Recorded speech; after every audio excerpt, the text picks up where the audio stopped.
نحمده ونصلي على رسوله الكريم اما بعد فاعوذ بالله من الشيطان الرجيم بسم الله الرحمن الرحيم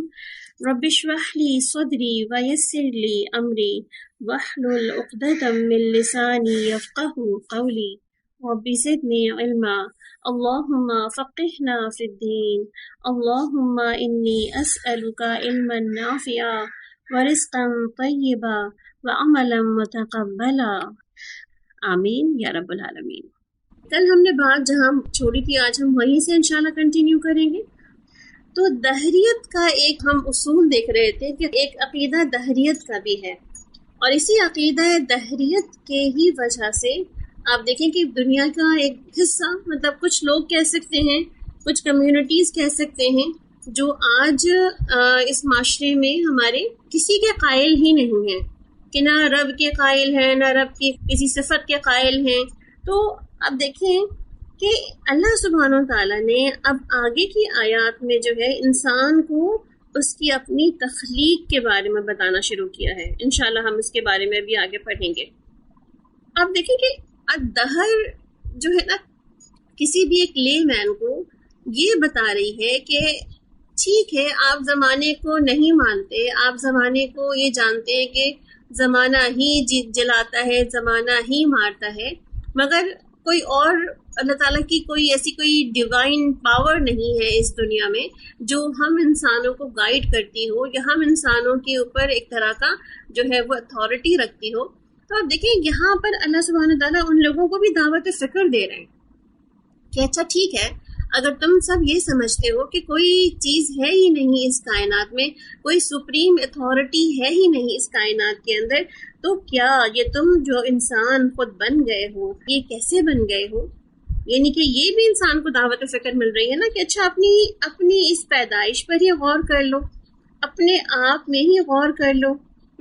اور یہ کیوں بتایا اللہ سبحانہ تعالیٰ نے؟ اس لیے کہ انسان کو ایک احساس فکر جو ہے اس کے اندر ڈیولپ ہو کہ اللہ جو نظروں سے اوجھل ہے ہمارے، مگر اس کا وجود تو اوجھل نہیں ہے،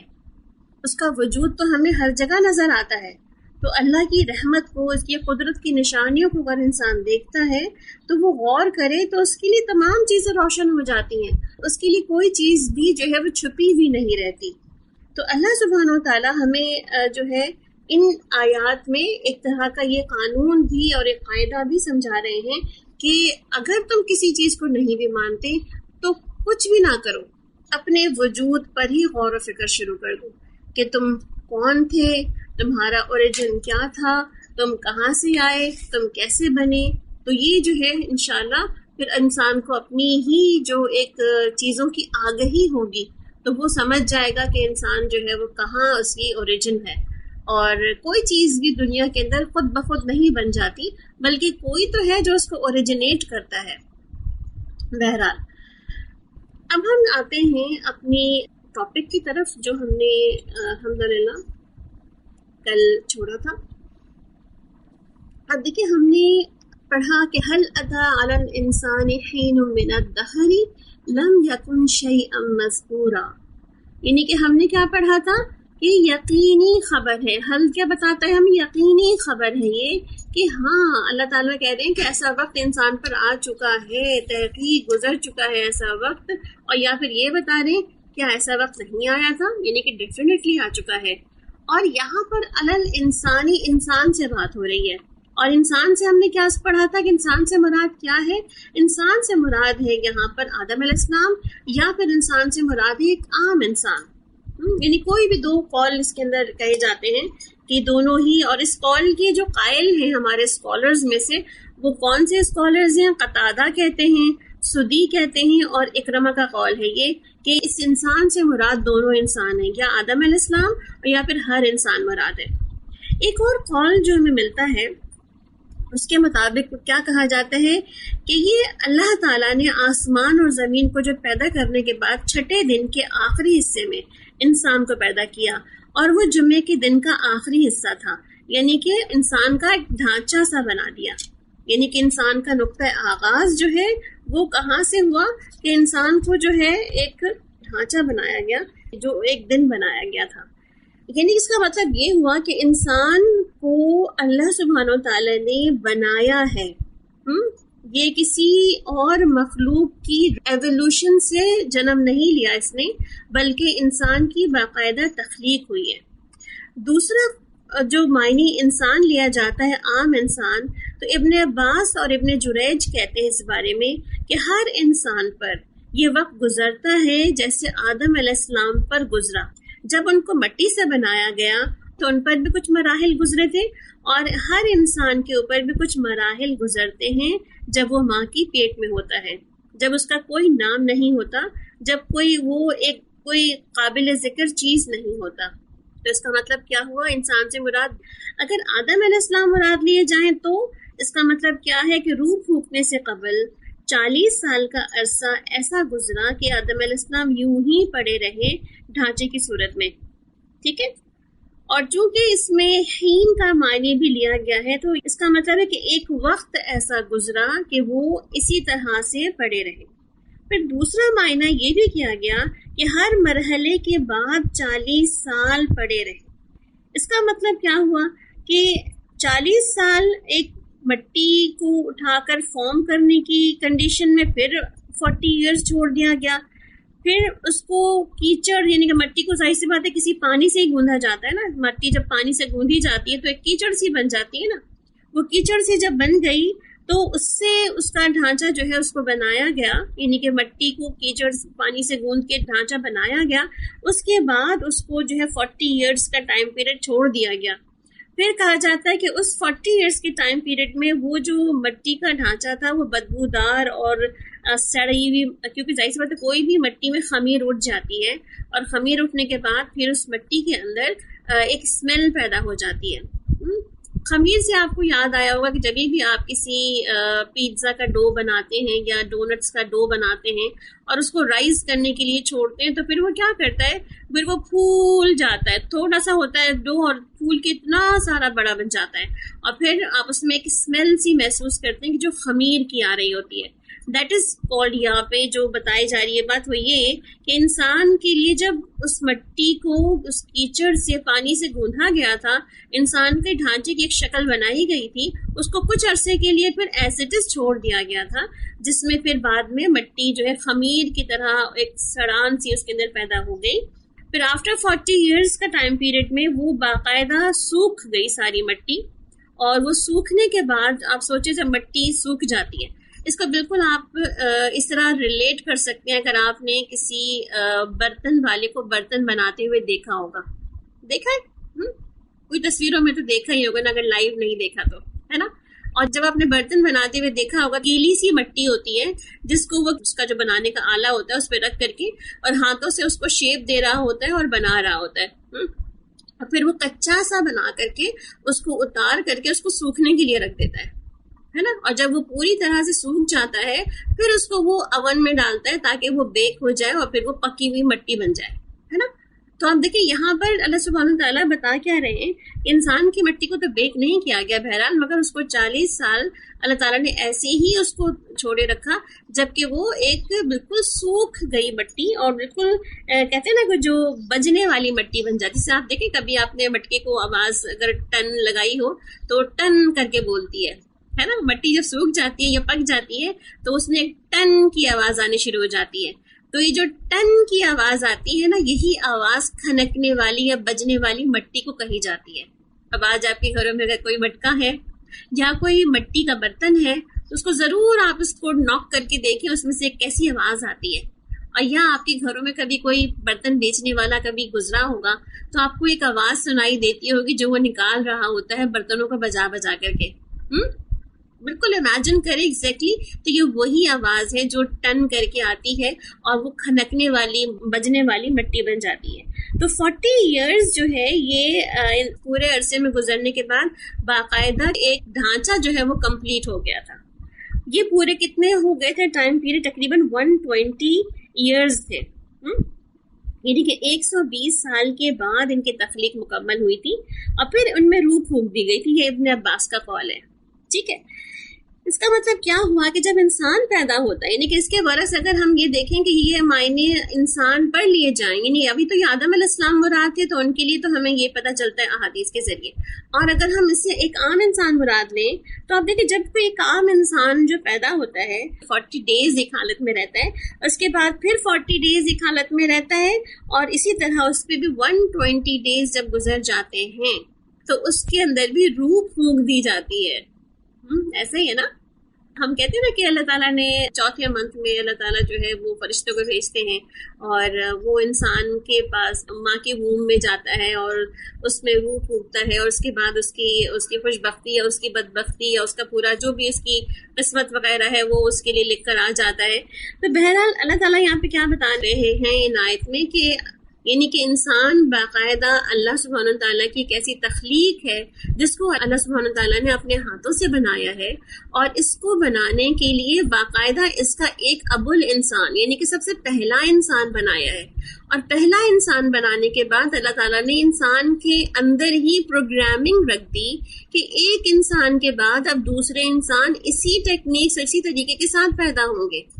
یعنی کہ ہر بار اب اللہ تعالیٰ کو مٹی کا ڈھانچہ بنانے کی ضرورت نہیں پڑتی، بلکہ اب کیا ہوتا ہے کہ انسان کے اندر ہی پروگرامنگ رکھ دی گئی، اور اس کی ایک جو کہتے ہیں نا اس کی ایک مائکروسکوپک سیل ہوتا ہے جو انسان کے اندر اس کی ڈی این اے میں شامل ہوتا ہے، اس کی ڈی این اے کے اندر ہی یہ ساری انفارمیشن جو ہے پروگرام کر دی گئی کہ نیکسٹ انسان جو ہے وہ اسی طرح اور اسی کنڈیشن کے ساتھ ہی دنیا میں آئیں گے، الحمدللہ۔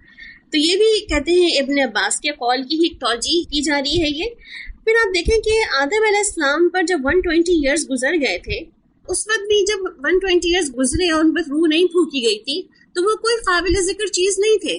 لم یکن شیئا مذکورا، وہ کچھ بھی نہ تھے، صرف ایک مٹی کا پڑا ہوا ڈھانچہ تھا جو کہ ایک مٹی سے بنا ہوا ڈھانچہ جس میں نہ روح ہے، نہ کوئی فیلنگ ہے، نہ کوئی اس کے اندر آنکھیں ہیں، کان ہیں، اس کا دل ہے، اس کے اندر کچھ بھی نہیں موجود، وہ کوئی قابل ذکر چیز نہیں تھا۔ اسی طرح انسان جو ماں کے پیٹ میں ہوتا ہے ان 4 منتھ سے پہلے بھی وہ بھی کوئی قابل ذکر چیز نہیں ہوتا، اور آپ دیکھیں نا بعض اوقات تو ماں کو پتہ بھی نہیں چلتا کہ وہ پریگننسی ان کی ٹھہر گئی ہے، اور یہ بھی پتہ نہیں چلتا کہ وہ جو ٹھہری ہے وہ کس حد تک جو ہے وہ بہت ہی ہیلدی ہے یا ایکوریٹ ہے، یا جو ہے وہ جیسے ہمیں پتہ ہی ہے کہ اللہ تعالیٰ نے ان تمام میں سٹیجز رکھی ہیں باقاعدہ کہ انسان کس طرح دنیا میں آتا ہے اور کیسے جو ہے وہ کبھی پورا کبھی مکمل یا کبھی آدھا یا ادھورا یا کس طرح ابتدا میں ختم ہو جاتا ہے۔ تو یہ ساری انسان کی سٹیجز ہیں جس کے پتہ چلتا ہے ہمیں کہ لم یکن شیئا مذکورا، انسان کچھ بھی نہیں تھا، یعنی کہ انسان پر ایسا وقت بھی آیا جب وہ کچھ نہیں تھا، اس کو کچھ کر دیا گیا، اس کو کچھ بنا دیا گیا، اس کو کچھ دے دیا گیا کہ وہ قابل ذکر چیز بن گیا۔ ہین کا ایک اور معنی میں یہ بھی بتایا گیا کہ ابن عباس کہتے ہیں کہ یہ غیر مقررہ مدت ہے، اور وہ غیر مقررہ کون سی ہے کہ جب آدم علیہ السلام کی تخلیق سے بھی پہلے کا وقت ہے، اور وہ کتنا تھا وہ اللہ سبحانہ تعالیٰ خود ہی جانتے ہیں۔ یعنی کہ ہین کا ایک اور ٹرانسلیشن یا ایک اور پرسپیکٹیو یہ بھی کیا جا رہا ہے، ابن عباس کہتے ہیں اس بارے میں کہ یا تو یہ ہین من الدہر میں وہی ہے کہ انسان پر ایک وقت ایسا تھا، یعنی کہ وہ اس 120 ڈیز یا 120 ایئرز کہ جب انسان کوئی قابل ذکر چیز نہ تھا، اور یا پھر وہ کہتے ہیں کہ ایک ایسی غیر مقررہ مدت ہے، یعنی کہ انسان کی تخلیق سے بھی پہلے کا وقت ہے، جب انسان کی کوئی پلاننگ نہیں ہوئی تھی، جب انسان کو کوئی سوچ کر کے اس کو دنیا میں لانے کا پلان نہیں کیا گیا تھا، تو تب کیا تھا، وہ تب بھی کوئی قابل ذکر چیز نہ تھا، یعنی کہ تب بھی اس کا کوئی وجود نہیں تھا۔ اچھا، اب یہاں پر جو معنی لیے جاتے ہیں اس سے کیا پتہ چلتا ہے ہمیں کہ اللہ تعالیٰ یہ بتا رہے ہیں کہ لم یکن شیئا مذکورا، ایک تو وہ خود ہی کوئی قابل ذکر چیز نہیں تھا اس سے پہلے، اور دوسری بات یہاں پہ کیا نظر آتی ہے ہمیں کہ اللہ تعالیٰ کی بہت ساری اور دوسری مخلوقات میں اس کا کوئی ذکر نہیں تھا، یعنی کہ اتنی ساری مخلوقات ہیں جن موجود تھے پہلے، اللہ تعالیٰ کے فرشتے موجود تھے پہلے، اور اللہ تعالیٰ کی اور دوسری مخلوق موجود تھی جن کا ذکر ہمیں قرآن پاک میں ملتا ہے یا نہیں ملتا ہے۔ تو اللہ تعالیٰ کیا فرما رہے ہیں کہ وہ اور مخلوقات تو موجود تھیں مگر ان مخلوقات میں پہلے اس کا ذکر موجود نہیں تھا۔ اور آپ کو یاد ہوگا سورہ البقرہ کی جو سب سے پہلا انٹروڈکشن آتا ہے کریشن آف مین کائنڈ کا، وہیں پر اللہ سبحانہ تعالیٰ آدم علیہ السلام کی پلاننگ کے بارے میں فرشتوں سے ڈسکس کرتے ہیں کہ میں ایک انسان بنانے والا ہوں، میں ایک خلیفہ بنانے والا ہوں دنیا میں، اور فرشتے ویسے وہاں پہ آبجیکٹ کرتے ہیں اللہ تعالیٰ آپ کیا بنانے والے ہیں، ایک اور مخلوق، یعنی کہ وہ آلریڈی جنوں کو دیکھ چکی تو ایک اور مخلوق بنانے والے ہیں جو کہ صرف اسی زمین پہ خون بہائے گی، فساد کرے گی. تو اللہ نے کیا فرمایا تھا، نہیں تمہیں نہیں پتا، وہ مخلوق جو ہے وہ صرف یہی نہیں کرے گی، وہ مخلوق بہت کچھ اور بھی کرے گی، اور یہ تم ابھی نہیں جان سکتے. تو آپ دیکھیں یہی اللہ سبحانہ وتعالیٰ فرما رہے ہیں کہ اس وقت مخلوقات میں کوئی ذکر نہیں تھا اس انسان کا جس کو اللہ سبحانہ وتعالیٰ بنانے جا رہے تھے. اس کا مطلب ہے کہ انسان اس وقت ایگزسٹ ہی نہیں کرتا تھا، کسی مخلوق کی سوچ میں بھی ایگزسٹ نہیں کرتا تھا، اس کا نام بھی کسی کو معلوم نہیں تھا، نہ جنوں کو نہ ہی فرشتوں کو، کہ یہ کون سی چیز بننے جا رہی ہے. اس کی اگر ایک اور ایکسپیکٹ ہم دیکھیں تو کیا سمجھ آتی ہے، جس وقت انسان مٹی اور گارے کی حالت میں تھا اس وقت اس کا کوئی ذکر کرنا بھی مناسب نہیں تھا. جیسے کہ بہت شروع کی ارلی پریگننسی ہوتی ہے تو کوئی بھی جو خواتین ہوتی ہیں یا لڑکیاں ہوتی ہیں تو وہ باقاعدہ اس کو بات بھی نہیں کر پا رہی ہوتی کہ یہ کیا ہے، کیونکہ وہ پہچانا ہی نہیں جاتا ہے، اس کی آئیڈینٹیفیکیشن بھی ابتدا میں نہیں ہوتی ہے. اور بعض اوقات آپ دیکھیں بہت سے ویمنس کے بارے میں بتاتا ہے ان کو 3 منتھس کے بعد پتہ چلتا ہے کہ وہ پریگننٹ ہے. تو اس کا مطلب ہے کہ وہ کوئی قابل ذکر چیز ہی نہیں ہوتی کہ اس کو کوئی ذکر بھی کیا جائے کہ ہاں یہ چینجز ان کو آ گئی ہیں یا ان کو جو ہے وہ اس طرح کی کوئی سائنس موجود ہیں. تو آپ دیکھیں اللہ سبحانہ وتعالیٰ یہاں پہ کیا فرما رہے ہیں کہ انسان پہ غور کرو، انسان پہ توجہ دو کہ اتنے زمانے میں اتنی چیزوں کے اندر اللہ سبحانہ وتعالیٰ نے اس پہ ایسا وقت بھی رکھا. یعنی کہ اگر ہم آج دہریت کے اصولوں کے تحت دیکھیں اس کو تو آپ دیکھیں کہ یہاں پر اللہ تعالیٰ ان کو کیا بتا رہے ہیں کہ تم اگر سوچو اور غور و فکر کرو تو تم اس سے پہلے تھے بھی نہیں. آج تم یہ کہہ رہے ہو نا کائنات کس نے بنائی، کوئی بنانے والا ہے ہی نہیں، سب کچھ خود بخود بن گیا. تو اللہ تعالیٰ فرما رہے کہ تم تو پہلے تھے ہی نہیں، اب جب تم دنیا میں آ گئے ہو تو تم یہ باتیں کر رہے ہو کہ تم کی زمانہ بناتا ہے، زمانہ جیتا ہے، زمانہ مارتا ہے ہمیں. تو بہرحال تو یہاں سے ہمیں پتہ یہ چلتا ہے کہ ایسا بھی وقت انسان پر گزرا ہے کہ جب اس کا کوئی نام ہی نہیں جانتا تھا کہ یہ انسان ہے یا کوئی آدم علیہ السلام اس کا نام ہے، کوئی نہیں جانتا تھا. مگر کیا ہوا بعد میں جب اس میں روح پھونک دی گئی، جب اللہ سبحانہ وتعالیٰ نے کہا کہ میں نے اس میں اپنی روح پھونک دی ہے، اور روح پھونکنے کے بعد انسان کا پھر ذکر ہونے لگا. آپ اسی سورہ بقرہ کی پہلی جو کریشن آف مین کائنڈ کی جو آیات ہیں تو آپ آج اس کو دیکھ سکتے ہیں انشاءاللہ. تو اس میں آپ ضرور دیکھیے گا کہ جب اللہ سبحانہ تعالیٰ نے آدم علیہ السلام کو بنا لیا تو پھر آدم علیہ السلام سے بات چیت کی، اور وہ بات چیت کر رہے تھے، وہ سن رہے تھے، سنا رہے تھے، ہے نا، یعنی کہ پھر وہ قابل ذکر چیز بن گئے. اسی میں ایک ہمیں حدیث پتہ چلتی ہے کہ نبی کریم صلی اللہ علیہ وسلم نے فرمایا کہ جب شیطان نے آدم علیہ السلام کا ڈھانچہ دیکھا تو اس کی پیٹ والی جگہ کو خالی پایا. اس نے جو ٹچ کر کے دیکھا تو یہ ٹن سے بجنے والی مٹی تھی. تو اس نے کہا کہ اس کو بہکانا تو بہت ہی آسان ہوگا کیونکہ یہ اندر سے خالی ہے. آپ دیکھیں کہ شیطان نے ہمیں اس وقت وزٹ کر لیا، ہمارے بابا آدم کو اس وقت وزٹ کر لیا کہ جب وہ کسی حالت میں بھی نہیں تھے، اور تبھی اس نے دیکھ کر کے یہ اندازہ لگا لیا کہ یہ تو جو ہیومن بننے جا رہا ہے، یہ جو ایک مخلوق نئی تیار ہونے جا رہی ہے، اس مخلوق کو تو تنگ کرنا بہت ہی آسان ہو جائے گا کیونکہ یہ اندر سے تو ہالو ہے، اندر اس کے کچھ نہیں ہے. اور آپ دیکھیں اللہ سبحانہ تعالیٰ نے انسان کے سارے ہیومن آرگنز جو ہے وہ اس کے اندر ڈال دیے. اگر اندر سے ہیومن آرگنز نکال دیے جائیں انسان کے تو پھر اندر سے ہالو ہی ہو جائے گا نا وہ تو. بہرحال تو آپ دیکھیں اس کا مطلب کیا ہے کہ انسان کے اوپر ایسا وقت گزرا جب کوئی قابل ذکر چیز نہ تھا، اور اللہ سبحانہ تعالیٰ نے اپنی بہت سی مخلوقات کے بعد انسان کو بنایا، اور اس کے بعد پھر انسان سے ہی انسان کی نسل چلی، اور اس کے بعد کوئی اور جاندار مخلوق انسان کے بعد دنیا میں نہیں آئی. ٹھیک ہے، یعنی کہ جتنی جاندار مخلوق ہمیں آج نظر آتی ہے اللہ تعالیٰ نے اس کو انسان سے پہلے ہی، کیونکہ دنیا کریٹ ہو چکی تھی اور اس میں جن آباد تھے تو اللہ سبحانہ تعالیٰ نے باقی مخلوق بھی کریٹ کر چکے تھے اللہ تعالیٰ. اچھا، یہاں پر جو لفظ انسان آ رہا ہے بار بار، تو یہاں پر ہمیں یہ بات بھی جو ہے وہ اچھی طرح ذہن نشین کر لینی چاہیے کہ ایک جو ڈارون کی تھیوری تھی، جو ایوولوشن کا کانسیپٹ تھا، وہ کیا تھا کہ انسان تو بندر سے بنا ہے. اب یہاں پر اللہ سبحانہ تعالیٰ نے انسان کا نام انسان رکھ کر کے اور انسان کی اپنی سٹیجز آگے جو ہے انشاءاللہ پڑھیں گے وہ بتا کر کے اللہ تعالیٰ نے کنفرم کر دیا کہ انسان تو انسان ہی سے بنا ہے، انسان تو انسان ہی پیدا ہوا تھا، انسان کوئی جنوں کی کوئی دوسری چیزوں کی مخلوق نہیں، اور نہ ہی یہ کہ انسان کسی جانور کی اندر سے مخلوق جو ہے ایوولوشن ہو کر کے اس کی چیز بدل گئی ہے۔ تو آپ دیکھیں گے ایوولوشن پھر انسان کے اوپر امپلیمنٹ ہی نہیں ہوتی، کیونکہ اگر انسان پہلے جانور ہوتا تو اب وہ کیسے انسان بن سکتا تھا؟ ٹھیک ہے، تو ہمیں یہ یہاں پر وہ جو پرانی تھیوریز تھی وہ بھی ایک طرح سے ان کی بھی نیگیشن نظر آ رہی ہے۔ بہرحال پھر آپ دیکھیں کہ جن چیزوں کو تخلیق اپنے ہاتھوں سے کیا اس میں اللہ تعالیٰ نے کہا کہ انسان کو بھی اللہ نے اپنے ہاتھوں سے بنایا ہے، اور یہ بھی ہمارے لیے ایک آنر ہے کہ اللہ سبحانہ تعالیٰ نے بہت ساری مخلوق کو تو کن کہہ کر بنا دیا، مگر انسان کو اللہ سبحانہ تعالیٰ نے اپنے ہاتھوں سے بنایا ہے، اور اس کے بعد تخلیق کا سلسلہ پھر انسانوں کے اندر ہی رکھ دیا ہے۔ ٹھیک ہے،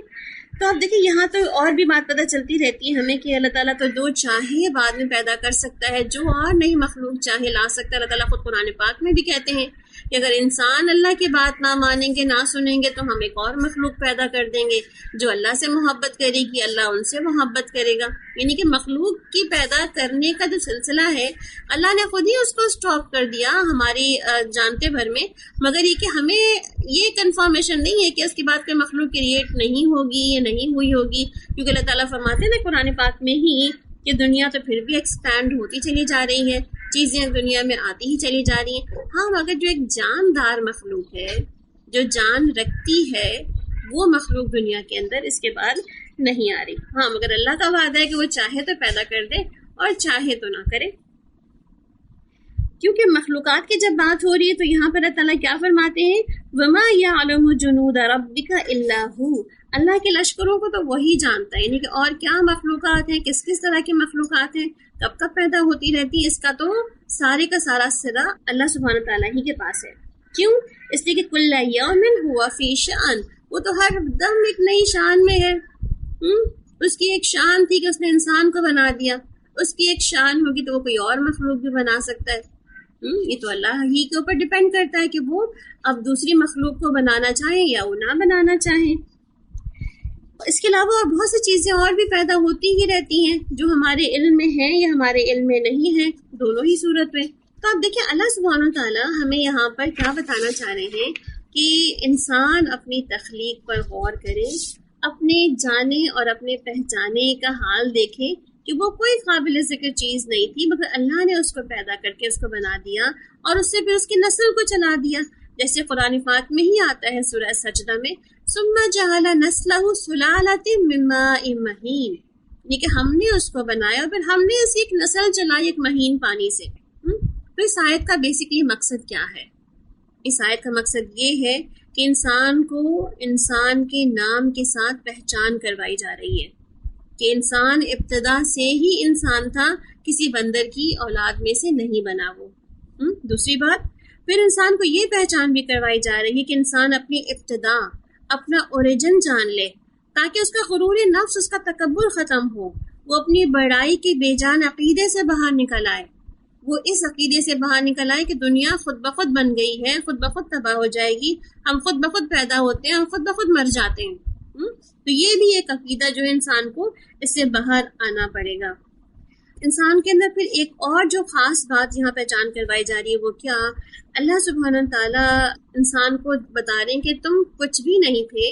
تم کچھ بھی اپنے ساتھ لے کر نہیں آئے تھے، جو کچھ بھی تمہیں ملا ہے بعد میں وہ اللہ سبحانہ تعالیٰ نے تمہیں دیا ہے۔ وہ کہتے ہیں نا کہ انسان آیا تو خالی ہاتھ تھا اور جائے گا بھی خالی ہاتھ، تو انسان لے کے کچھ نہیں آیا تھا اپنے پاس سے، نہ کوئی کانٹریکٹ سائن کر کے آیا تھا کہ اللہ تعالیٰ مجھے فلاں خاندان میں، فلاں قبیلے میں، فلاں ملک میں، فلاں شکل کے ساتھ، فلاں عقل کے ساتھ، فلاں جو ہے میرے استاد ہوں، فلاں جو ہے میرے ماں باپ ہوں، فلاں میرے بہن بھائی ہوں، فلاں میرے رشتہ دار ہوں، فلاں میرا حسب و نسب ہو۔ یعنی کہ اللہ تعالیٰ سے ہم نے یہ تمام کانٹریکٹ میں سے کچھ بھی سائن نہیں کیا تھا۔ اللہ تعالیٰ نے جہاں چاہا ہمیں اتار دیا، اور جو چاہا ہمیں دیا ہے۔ تو جو چاہا ہمیں دیا ہے تو وہ ہم ڈیزرو نہیں کرتے تھے، یہ اللہ کی عطا اور بخشش ہے۔ کہ اس نے ہمیں اچھا گھر دیا، اچھی فیملی دی، یا ہمیں اچھے شکل اور عقل دی، یا ہمیں اتنی اپارچونٹی دی کہ ہم آج علم حاصل کر سکتے ہیں، سیکھ چکے ہیں، سکھانے والے بن گئے ہیں، تو اس میں ہمارا کوئی بھی کمال نہیں ہے، یہ صرف اللہ سبحانہ تعالیٰ کی عطا اور بخشش ہے. الحمدللہ ثم الحمدللہ. تو اس کا مطلب کیا ہے کہ ہم تو مستحق نہیں تھے ان تمام چیزوں کے، تو ہمیں جو کچھ بھی ملا ہے، جو کچھ، بس جو کچھ پہ غور کرنا ہے آپ سب نے، جو کچھ ملا ہے، کیا کچھ ملا ہے. اپنی اعضاء کو دیکھ سکتے ہیں کیا کچھ ملا ہے، اپنی بچپن سے لے کر اپنے آج تک کی جتنا کچھ آپ کی جو بھی عمر ہے اس زمانے تک میں آپ کو کیا کچھ مل گیا ہے. آج غور کرنا شروع کریں تو انشاءاللہ آج کا دن تو آپ کا اسی غور و فکر میں گزر جائے گا کہ آپ کو ملا کیا ہے. بہرحال تو ہم اس کے مستحق نہیں تھے، ہمیں جو کچھ بھی ملا، ماں باپ ملے، شکل ملی، خاندان ملا، علم مل گیا، مال مل گیا، یا عزت و شہرت یا کامیابی مل گئی، تو ان سب میں ہم سب بہت جاہل تھے، ہمیں کچھ بھی پتہ نہ تھا، ہمیں تو اللہ تعالیٰ نے عطا کر دیا ہے. تو اس میں کیا ہے کہ انسان ایک جہالت کے درجے پہ ہوتا ہے، اور ایک انسان جو ہے وہ علم کو جاننے کے درجے پر ہوتا ہے، یعنی عارف بن جاتا ہے. جب انسان جاہل سے عارف بن جائے تو اس کا مطلب کیا ہوتا ہے کہ اس کے اندر شکر آ جاتا ہے. یعنی کہ پہلے ہم نہیں جانتے تھے، ہمیں نہیں پتا تھا، مگر آج ہم جان گئے، ہمیں پتا چل گیا ہے، تو ہم عارف بن گئے ہیں. تو اس کا مطلب کیا ہے، عارف شکر ادا کرتا ہے اس معرفت پہ جو اس کو مل گئی ہے، کہ اللہ تعالیٰ نے سب کچھ اس کو عطا کیا ہے، وہ اس کا سجدہ شکر اسی بات میں بجا لائے. کیوں؟ اللہ تعالیٰ قرآن پاک میں کیا کہتے ہیں، وَمَا بِكُم مِّن نِعْمَةٍ فَمِنَ اللَّهِ، جو بھی کوئی نعمت ملی ہے تمہیں وہ اللہ کی طرف سے ملی ہے. آپ ڈیزرو نہیں کرتے تھے، کوئی کانٹریکٹ سائن نہیں کیا تھا آپ نے، کوئی چیز آپ نے اپنی بتائی نہیں تھی، اللہ میں اتنی نیک بن جاؤں گی مجھے فلاں فلاں چیزیں دے دینا، ایسا کچھ بھی نہیں ہوا تھا. تو اب دیکھیں ہم پر کیا ذمہ داری عائد ہوتی ہے کہ آج ضرور ہم اپنی ایسی نعمتیں لکھیں جو اس سے پہلے ہمیں اپنی کبھی نعمتیں محسوس ہی نہیں ہوئی. چلے سمجھے کہ یہ آج آپ کا ہوم ورک جو بیچ میں ہی آ گیا ہے نا، کہ آج اپنی کوئی 5 نعمتیں ایسی لکھی جو آپ کو اس سے پہلے کبھی محسوس ہی نہیں ہوئی. اور ان آیات پہ غور و فکر کرتے ہوئے یہ بھی دیکھیں کہ کس طرح دن گزرتے چلے جا رہے ہیں، دن پھر ماہ پھر سال، اور کس طرح لائف ہماری سٹارٹ ٹو اینڈ کی طرف چلی جا رہی ہے. اور اس سٹارٹ ٹو اینڈ میں ہم نے کیا کھویا، کیا پایا، اس کھونے نے ہمیں کیا سکھایا، اور اس پانے نے ہم کو کیا دیا. ان تمام چیزوں پہ انشاءاللہ آج کے دن آپ غور و فکر کریں گے. اچھا جی، اس کے بعد ہم آ جاتے ہیں اپنی آیت نمبر 2 پہ. اِنَّا خَلَقْنَا الْإِنسَانَ مِن نُطْفَةٍ أَمْشَاجٍ نَبْتَلِيهِ فَجَعَلْنَاهُ سَمِيعًا بَصِيرًا.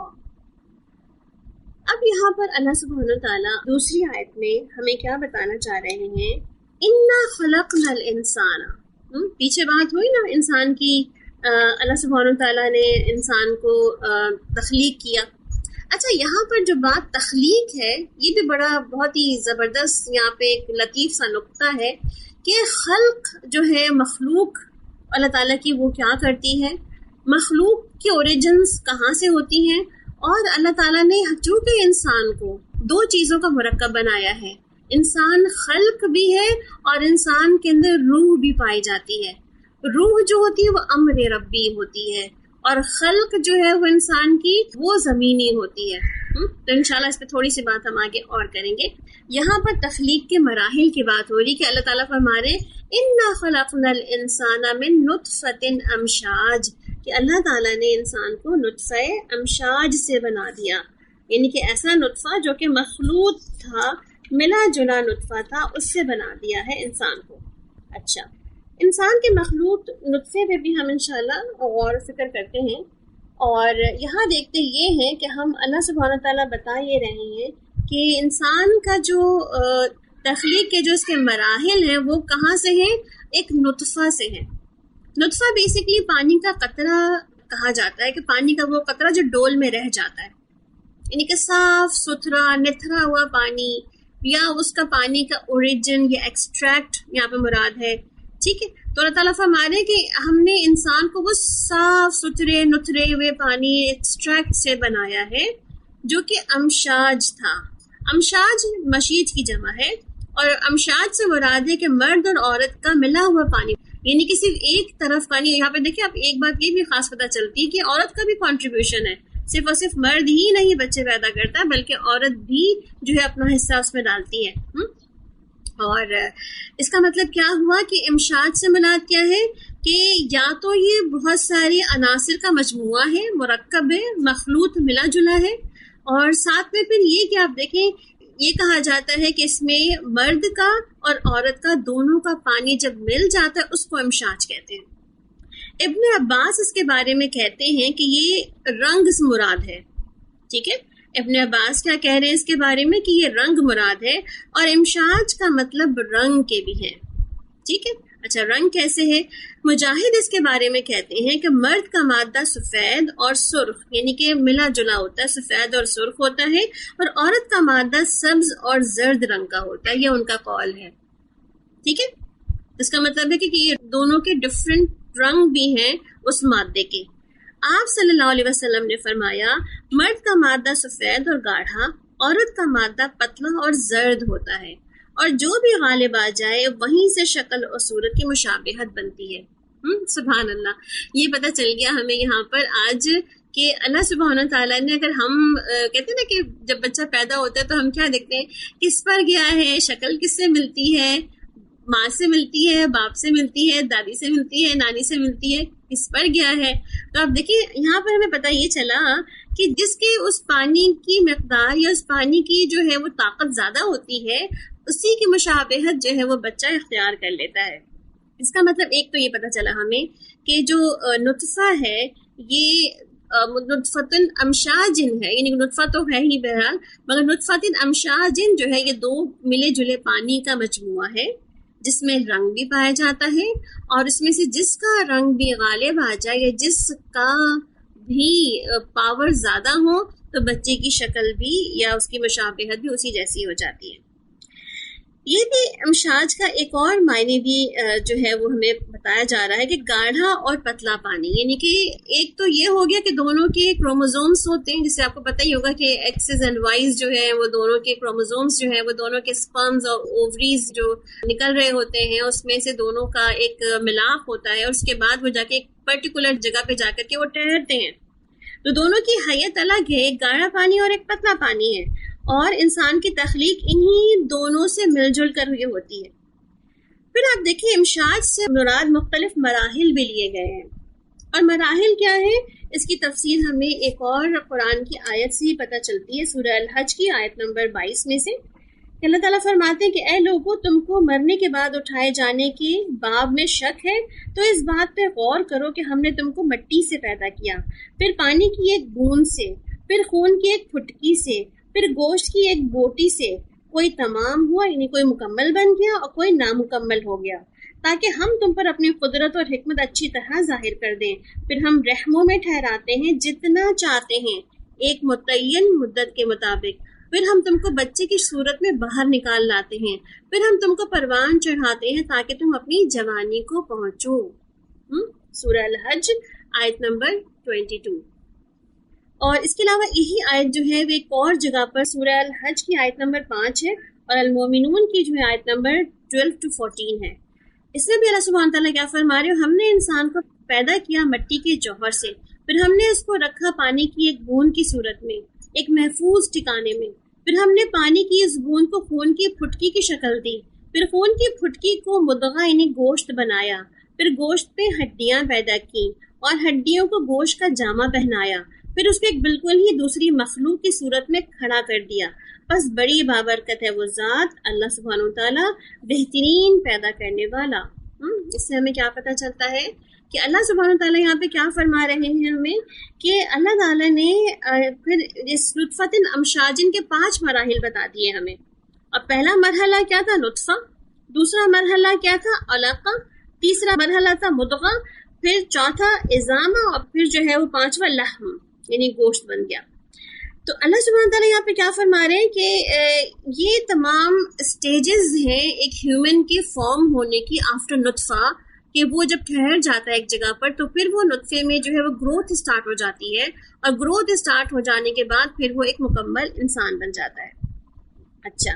ایک اور بھی امشاج کا معنی لیا گیا. یہاں پر کہتے ہیں کہ نطفے میں موجود جو رگیں ہوتی ہیں ان کا بھی معنی جو ہے وہ نطفتن امشاجن سے لیا جاتا ہے. یہ ابن مسعود کا قول ہے یہاں پہ. ٹھیک ہے. مگر آپ دیکھیں کہ یہ جو نطفہ ہے اس میں ایک سیل ہے بیسیکلی.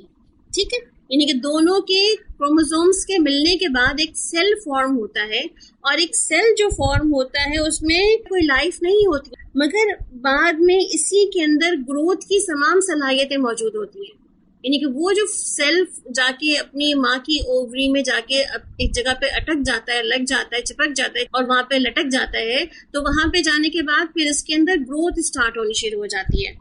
یعنی کہ پہلے کوئی اس میں لائف نہیں تھی اور اس میں ابھی بھی لائف نہیں آئی ہے, مگر آلریڈی اس نے جا کر کے اس سیل نے اپنی جگہ بنا لی اور وہاں جا کے اپنی ایک گروتھ جو ہے اس نے اسٹارٹ کر لی ہے. لیکن ان سارے مراحل سے گزار کر انسان کو بنایا, اور اتنے ہی مراحل سے گزار کر آدم علیہ السلام کو بھی بنایا تھا. تو اس مراحل سے گزرنے والے انسان کو سمجھنا کیا چاہیے, کرنا کیا چاہیے؟ ان مراحل سے گزرنے کے بعد انسان کو جاننا کیا چاہیے؟ یہ بڑا امپورٹنٹ فیکٹر ہے نا کہ جاننا کیا چاہیے. اس پر بھی ہم انشاءاللہ بھی آتے ہیں.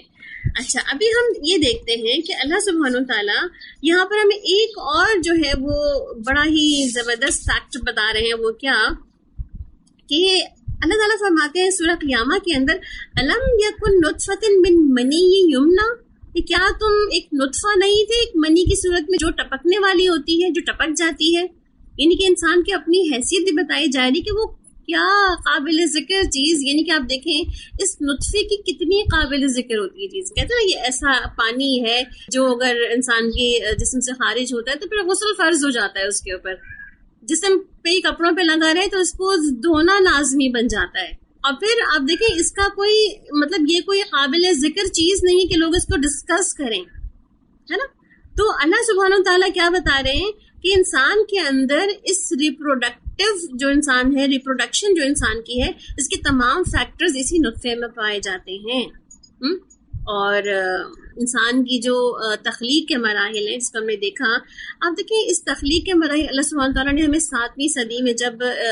قرآن نازل ہوا ہمیں تب اس کے مراحل بتا دیے تھے. مگر آپ دیکھیں اس کو 18ویں صدی میں جا کر کے جب ایمبرائیولوجی پہ بہت ریسرچز ہوئیں اور بہت زیادہ جو ہے اس پہ تحقیق ہوئی, تو پتہ چلا کہ جی انسان کی تخلیق کا مادہ تو یہ تھا, انسان کی تخلیق کے سٹیجز تو یہ تھے. اور آپ اسی صورت میں آپ دیکھیں کہ جو مورس بکائی ہے, جو ان کا نام ملتا ہے, جو فرانسیسی سرجن ہیں, انہوں نے دنیا انسان کو اپنی کتاب بائبل, قرآن اور سائنس دی, اور اس کے اندر انہوں نے قرآن کی باقاعدہ فیکٹس رکھ دیے کہ یہ جو ہم ریسرچ کرنے کے بعد اب اس موضوع پہ, اس مرحلے پہ پہنچے کہ ہم جان سکیں کہ اصل حقیقت کیا ہے. اور اللہ سبحانہ تعالیٰ نے قرآن پاک میں اس کو سینچریز بیفور سب چیزیں جو ہمیں دے کے بتا دی تھیں. اور وہ قرآن کے حوالے بالکل ایگزیکٹلی وہاں پہ لکھتے ہیں. جب ان سے پوچھا گیا کہ آپ نے قرآن کے حوالے کیوں دیے جبکہ آپ تو مسلمان نہیں ہیں, تو انہوں نے کہا میں نے اس کو بالکل اکیڈیمکلی اس کتاب کو لکھا ہے, اور اس میں بائبل کے بھی جو غلط حوالے تھے وہ بھی ایگزیکٹلی کوٹ کر دیے ہیں, اور قرآن کے جو صحیح حوالے تھے وہ بھی ایگزیکٹلی کوٹ کر دیے ہیں, اور سائنس جو کہتی ہے وہ بھی ایگزیکٹلی میں نے کوٹ کر دیا ہے. اسی لیے اس کتاب کا نام میں نے بائبل, قرآن اور سائنس رکھا. اور آپ میں سے بہت سے لوگوں نے شاید اس کی اردو ٹرانسلیشن بھی پڑھی ہوگی یا انگلش ٹرانسلیشن اس کی گزری ہوگی آپ کی نظروں سے. تو بہرحال انہوں نے اس کتاب کے اندر جو ہے وہ ایک طرح کا جو فیکٹس بتائے, اس کے حساب سے پتہ یہ چلا کہ قرآن جو کہہ رہا ہے وہ سائنس اب ڈسکور کر رہی ہے, اور بائبل کو تو اس کے بارے میں تفصیلات کا علم ہی نہیں تھا. بہرحال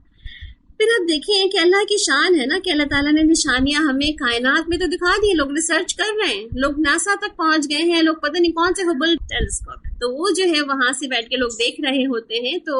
کیا کچھ ریسرچ کر رہے ہوتے ہیں کہ کائنات میں کتنی تبدیلیاں ہو رہی ہیں, کیا چیز آ رہی ہے, کیا چیز جا رہی ہے.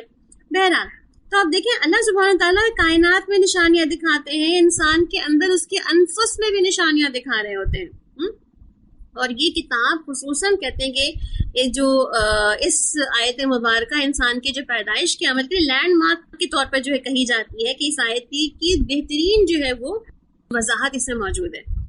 اس کے علاوہ آپ دیکھیں ایک اور سائنٹسٹ ہمارے کیتھ مور جو تھے, وہ بھی ایک بہت بڑے ایمبرولوجسٹ تھے. 2019 میں ان کی ڈیتھ ہوئی ہے. کہ انہوں نے بھی ایمبرائیولوجی کے اس بڑے انکشافات کو دیکھا، سمجھا اور جانا، اور پھر قرآن پاک سے ریلیٹ کیا. اور یہ دونوں ہی ایسے سائنٹسٹ تھے جنہوں نے سعودیہ میں ایک وقت گزارا اور اسلام کو اسٹڈی کیا، قرآن کو اسٹڈی کیا اور جانا بہت اچھے سے. اور یہ مانتے بھی ہیں قرآن از دا ریویلڈ بک، اور یہ ایسی ریویلڈ بک ہے جس میں کوئی چینجز نہیں ہے. اور جو یہ کہہ رہی ہے وہ ہم آج 18ویں اور 19ویں اور 20ویں صدی میں جا کر چیزوں کو ایکسپلور کر رہے ہیں. اور یہ آلریڈی جو ہے اللہ سبحانہ وتعالیٰ نے کئی ایراز پہلے ہمیں قرآن پاک میں بتا دیا. اور آپ سوچیں کہ اگر یہ لوگ سائنٹسٹ جو تھے یہ اگر مسلم ہوتے، پیدائشی مسلم ہوتے، تو پھر اگر ان کی تخلیق تو ان کو آلریڈی اس نقطے سے آگے لے جاتی نا. یہ تو اسی نقطے پر پہنچے ہیں ابھی تک جو ہم پہلے ہی جان چکے ہیں الحمدللہ. خیر بہرحال ان دونوں کے بارے میں ہی کہا جاتا ہے کہ پتہ نہیں انہوں نے اسلام قبول کیا کہ نہیں کیا، بٹ انہوں نے ایک طرح سے قرآن کو کوٹ کیا اپنی کتابوں کے اندر، اپنے مقالے کے اندر، اور انہوں نے جو ہے وہ ایک اچھا جیسچر دیا کہ قرآن ایک ایسی ریویلڈ بک ہے جس میں کوئی چینجز نہیں. ادروائز ورنہ کیا کہا جاتا ہے ویسٹ میں، یہ قرآن تو محمد صلی اللہ علیہ وسلم کی کتاب ہے، جبکہ ہم سب کو یہ پتہ ہے یہ قرآن اللہ سبحانہ وتعالیٰ کی کتاب ہے، اور اللہ سبحانہ وتعالیٰ نے محمد صلی اللہ علیہ وسلم کے قلب پر اس کو نازل کیا تھا. بہرحال ہم اگر زندہ ہوتے تو انشاءاللہ ہم ان کے لیے ضرور ان کی ہدایت کی دعا کرتے کہ اللہ ان کو ہدایت عطا فرمائے. بٹ اب ہم ان کے بارے میں کچھ نہیں کہہ سکتے کہ ان کا مرتے وقت ان کا کیا حال تھا اور ان کے دلوں میں اسلام تھا کہ نہیں، انہوں نے ایکسیپٹ کیا تھا کہ نہیں، واللہ اعلم بالصواب. بہرحال اس کا مطلب کیا ہوا کہ ہمیں یہ حقیقت جو تھی اب آج سائنس بھی بتا رہی ہے، قرآن پہلے بتا چکا ہے کہ انسان کی فارمڈ ہونے کی، انسان کی دنیا میں آنے کی کیا سٹیجز ہوتی ہیں اور کن حالات میں انسان جو ہے وہ آ جاتا ہے.